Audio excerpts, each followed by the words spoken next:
Pak Prabowo datang, ya kita juga akan kasih karpet merah sebagai presiden pemenang. Kita akan sambut, ya, gitu. Iya. Yes, yes, yes, yes, yes. Luar biasa. PKS mempersiapkan karpet merah untuk kedatangan Prabowo besok hari Sabtu jam 8 pagi. Mudah-mudahan tidak ada acaranya mundur atau bergeser. Itu yang saya bisa dapat informasinya. Iya. Aduh. Mantap. Mantap, Habib. Ya. Besok saya update ya beritanya. Pagi-pagi sudah on itu jam 8. Ini rencananya dijadwalkan Prabowo akan datang ke DPP PKS. Ya, sudah dipersiapkan karpet merah. Iya.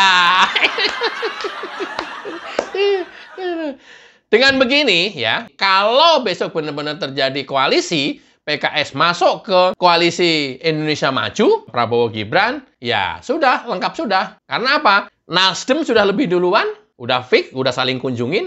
Kemudian PKB juga udah, ya tinggal PKS. Oh, masih ada PDIP. Ya. Kok PDIP nggak gue hitung ya? Aduh. Bang Agri, lu sentimen lu. PDIP lu nggak hitung. Ya, 8 partai yang lolos ke Senayan. Kalau besok fix PKS masuk ke koalisi Prabowo Gibran, tinggal 1 PDIP. Nah, sekarang gue sebut nih. Tinggal 1 PDIP. Tapi, sampai dengan hari ini belum ada tanda-tanda tuh. Ya, menjadi wajar kenapa belum ada tanda-tanda. Pertama, karena KPU sudah menetapkan Prabowo Gibran sebagai pemenang, ya, berdasarkan keputusan MK. Kemudian yang kedua, di saat yang bersamaan, PDIP statusnya masih PT UN kan KPU. Ya. Ini kan nggak nyambung. Joko Sembung naik andong. Nggak nyambung dong. Ya.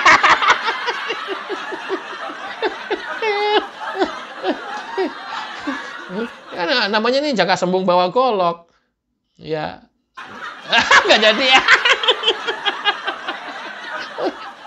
Nggak jadi ada unsur makian soalnya. Mau maki orang nggak jadi. Aduh. Kalau sudah seperti ini ya, nanti hitung-hitungan koalisi nanti saya tayangkan dulu setelah video ini. Itu akan menjadi solid. Kalau kemarin ada pidatonya Mbak Puan itu solid.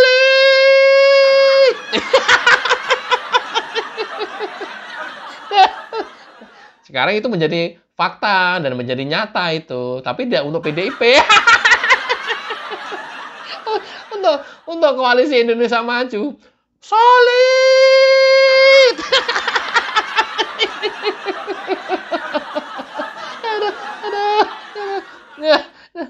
Tuh, terkadang itu ya, saya nggak tahu apa memang kebetulan. Prabowo Gibran dari awal pencalonan sampai dengan hari ini aja itu mendapat impact positif dari lawan-lawannya. Apa itu? Blimbing sayur, ya.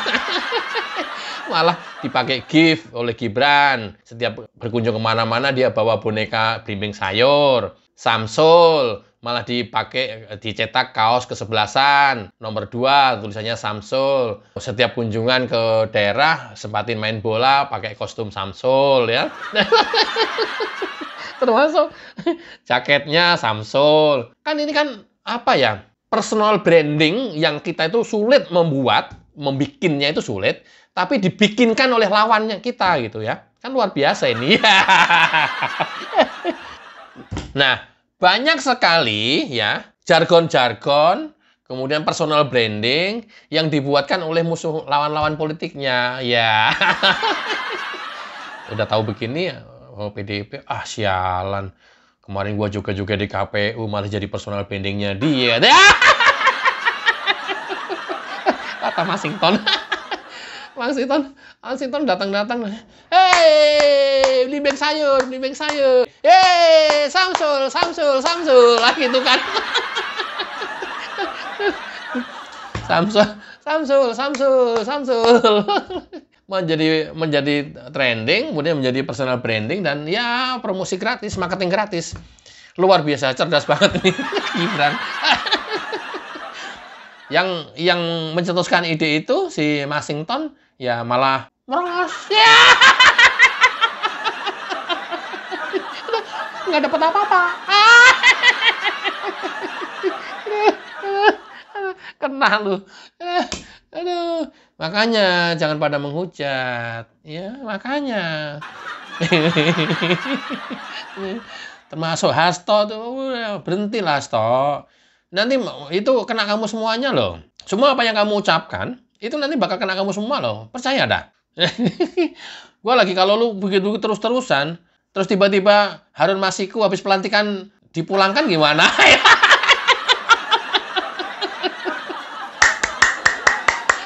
Woi, Harun Masiku cepat atau lambat, maksimum sampai dengan 1 bulan setelah pelantikan sudah harus pulang. Pelantikan itu Oktober, tanggal 22. Ya, Desember lah. Atau tahun inilah.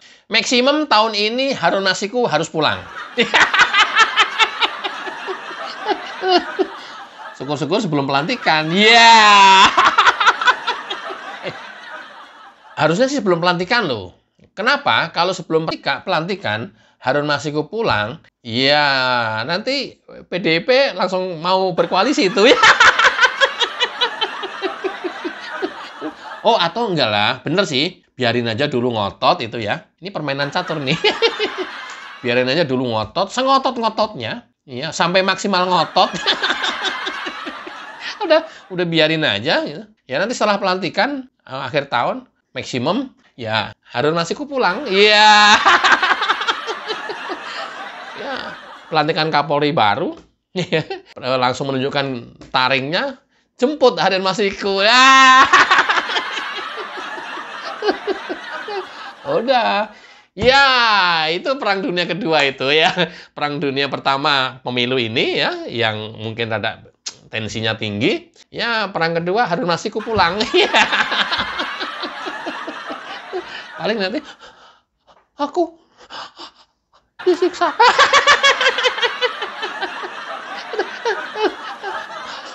Aku difitnah. Siapa lagi yang memfitnah? Bertanggung jawab aja terhadap perbuatannya sendiri-sendiri, ya difitnah. Aduh.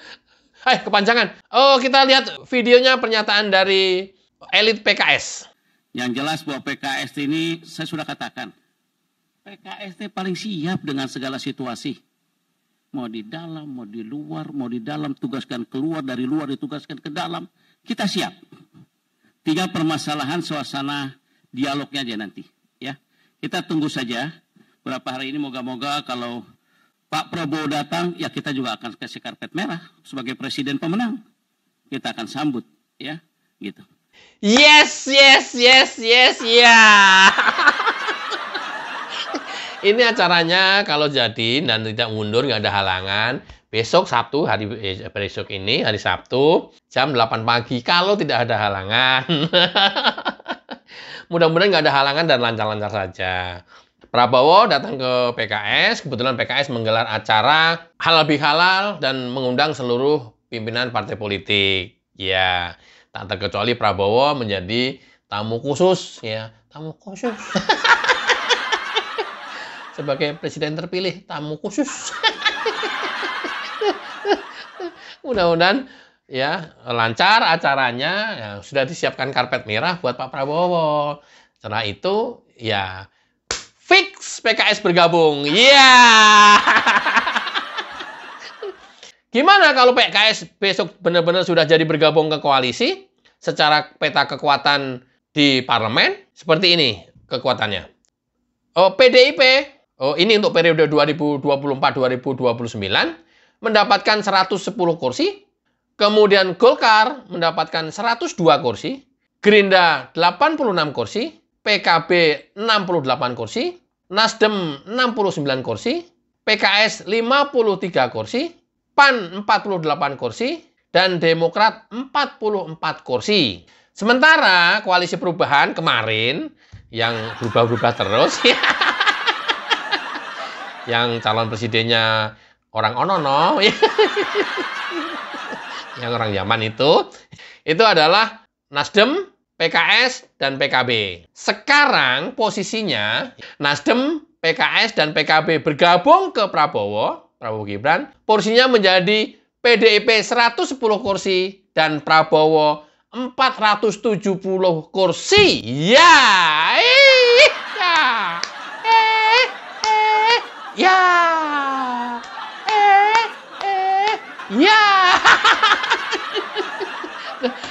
Dengan begitu, ya, di parlemen dengan asumsi besok PKS masuk koalisi dan PDIP tetap di luar koalisi, 18,9% melawan 81%. Iya. Gampang nih. 18% dibalik nih menjadi dilawan dengan 81%. Iya. Kalaupun PKS besok nggak gabung, misalnya masih kuat, masih gemuk. Minus PKS itu, Prabowo masih mengantongi 417 kursi. Ini artinya apa? Mudah-mudahan pembangunan pemerintah, program-program pemerintah nanti akan menjadi lancar dan tidak direcoki oleh parlemen. Ya, tidak diganggu-ganggu terus oleh parlemen. Bahwa parlemen harus mengawasi, yes. Tapi tidak mengganggu-ganggu, tidak ngerecoki. Tetap mengontrol, yes, setuju. Karena kalau nggak ada kontrol kan ya nanti kebablasan. Tapi artinya dengan porsi begini, ya mudah-mudahan setiap sidang dan rapat-rapat di DPR, setuju? Setuju. Tok.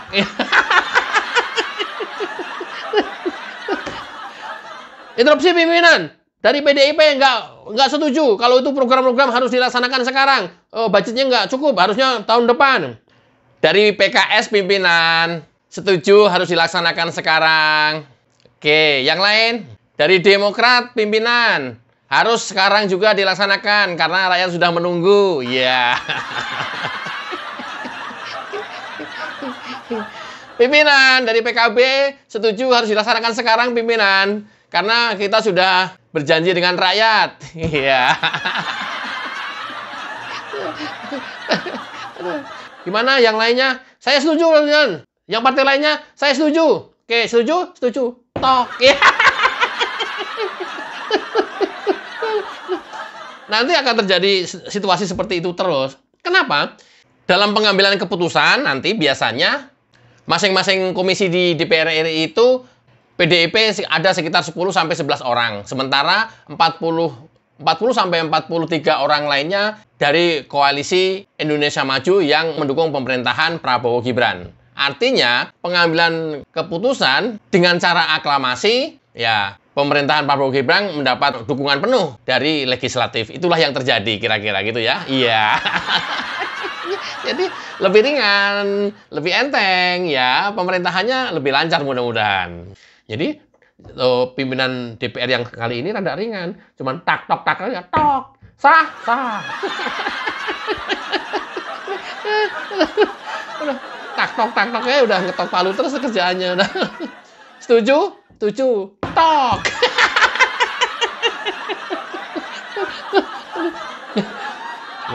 PDIP interupsi pimpinan. Partai-partai koalisi, iya ngapain lah gitu. Yuk. Sikat aja, sikat. Sikat! Setuju? Setuju! Tok!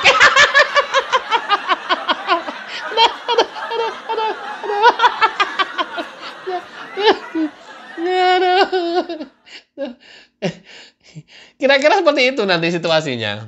Ya. Nah, kalau sudah seperti itu, mudah-mudahan program-program pemerintah menjadi lancar. Tapi awas ya, tetap harus diawasin ya. Dan apalagi ke menteri-menteri yang terjadi penyimpangan-penyimpangan seperti beberapa menteri yang lalu kan banyak banget penyimpangan itu. Nah, itu perlu diawasin gitu. Tapi bahwa yang benar-benar tidak terusik, tidak terganggu dan lancar-lancar saja. Setiap RDP kementerian misalnya gitu ya. Ya kalau tidak ada temuan yang berarti ya tetap lancar-lancar saja.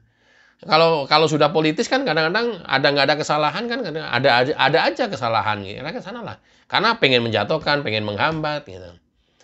Dan yang terpenting harapannya ini, dengan porsi seperti ini, mudah-mudahan undang-undang perampasan aset koruptor bisa disahkan. Mudah-mudahan. Kalau dengan porsi parlemen seperti ini, 18 lawan 81%, ternyata undang-undang perampasan aset juga tidak bisa disahkan atau belum bisa disahkan juga, ya berarti partai-partai koalisi ini yang nggak benar.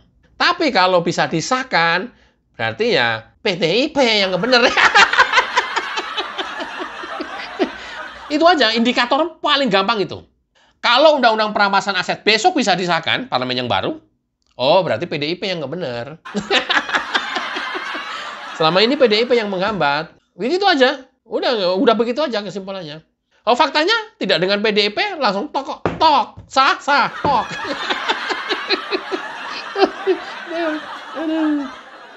Kalian udah mayoritas koalisinya. 81, men.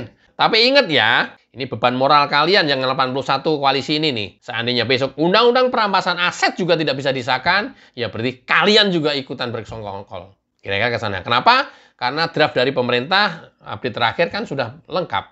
Tinggal pembahasan, kemudian pengesahan. Dan itu juga nggak dilakukan oleh DPR RI. Penting banget ini momen ini. Indikatornya ke sana aja.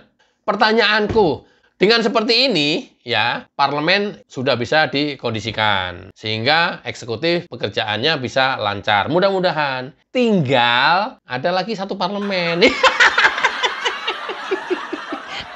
Di Indonesia ini kan ada 2 parlemen. Kalian tahu nggak sih?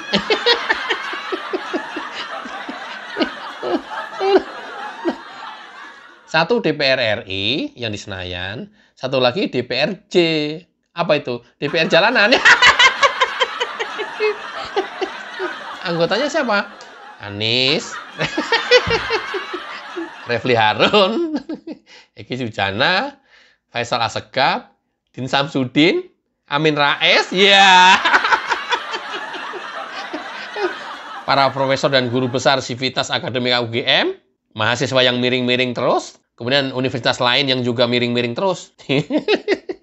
Itu nanti lawannya pemerintah, bukan lawan lah ya. Yang selalu akan, ya kalau masukan kritik saran sih oke ya. Yang selalu akan, ya membuat ricuh pemerintahan ini. Kenapa membuat ricuh?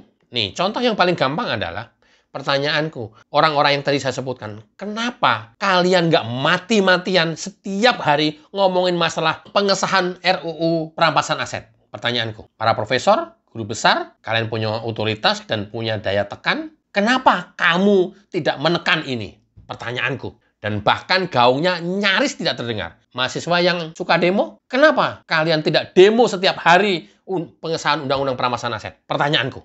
Padahal undang-undang perampasan aset ini adalah jauh lebih bermanfaat untuk masyarakat, jauh lebih bermanfaat untuk rakyat, dan jauh bermanfaat untuk negara ini dibanding dengan pemakzulan, dibanding dengan isu bansos, dibanding dengan amicus curiae.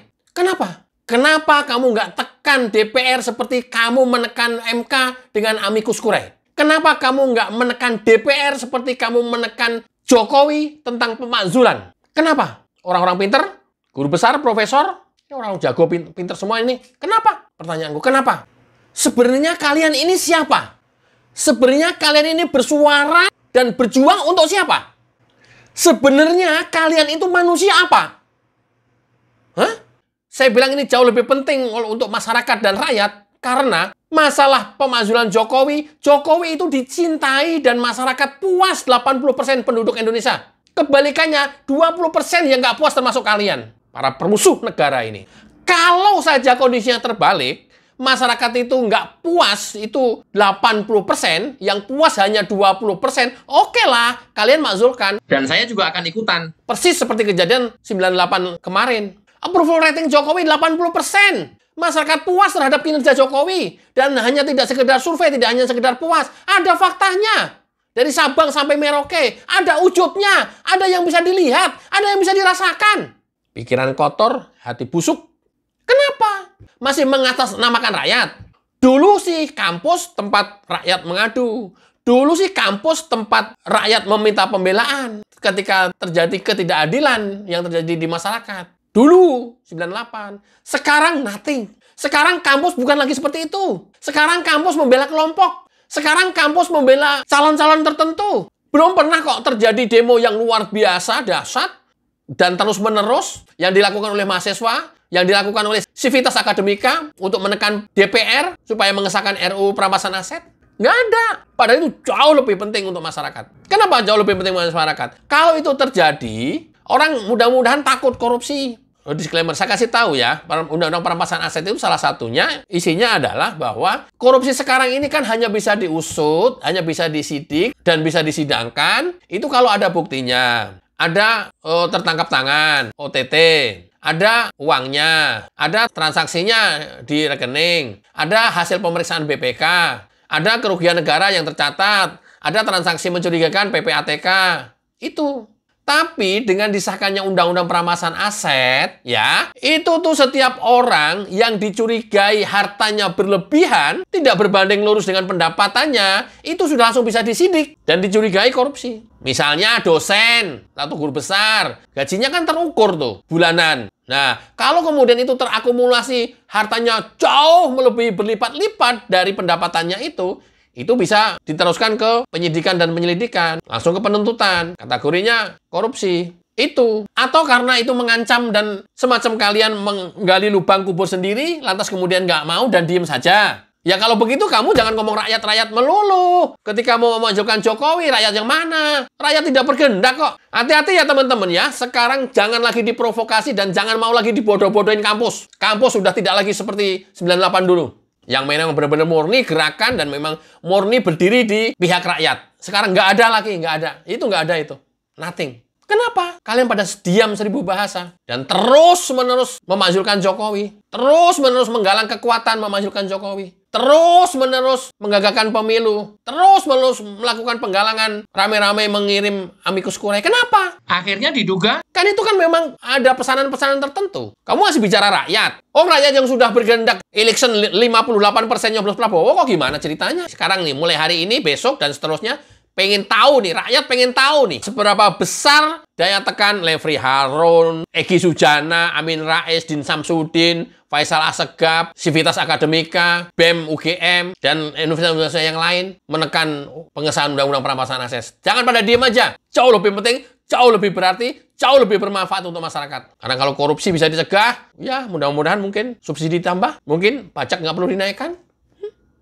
Karena uang negaranya aman. Itulah hanya Jokowi sama Mahfud MD yang teriak-teriak terus masalah pengesahan Undang-Undang Perampasan Aset. Hanya Jokowi dan Mahfud MD yang teriak-teriak terus untuk itu segera disahkan. Pantas kalau kalian pengen memajukan Jokowi, karena Jokowi mendorong betul itu. Hanya Jokowi dan Mahfud MD. Pantas kalian memajukan Jokowi. Jadi motivasinya ini, kalian mau memajukan Jokowi, ya, karena merugikan saya secara pribadi, akhirnya saya pengen makzulkan.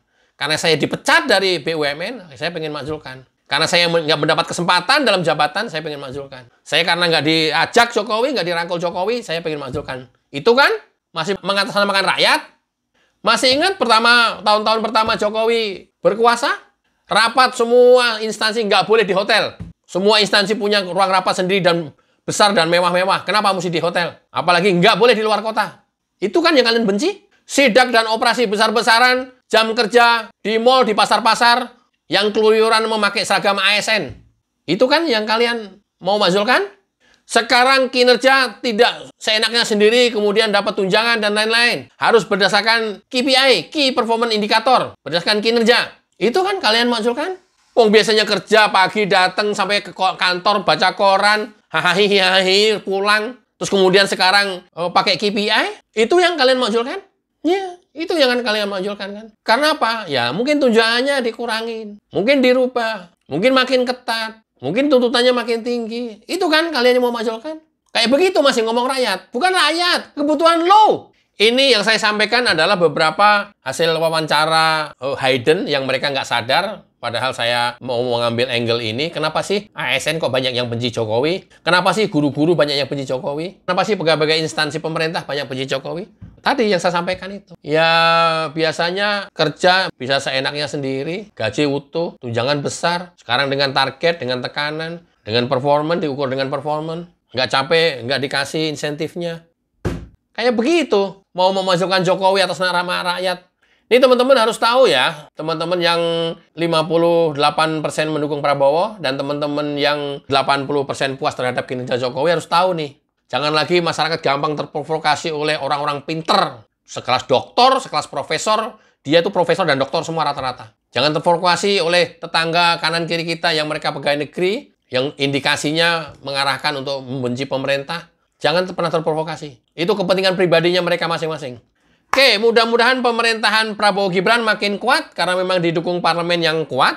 Dan kami berharap PDIP juga ikut bergabung supaya lebih solid lagi. Sampai di sini, mudah-mudahan kita tetap waspada terhadap orang-orang yang selalu bikin propaganda tidak baik. Wassalamualaikum warahmatullahi wabarakatuh. Cayo.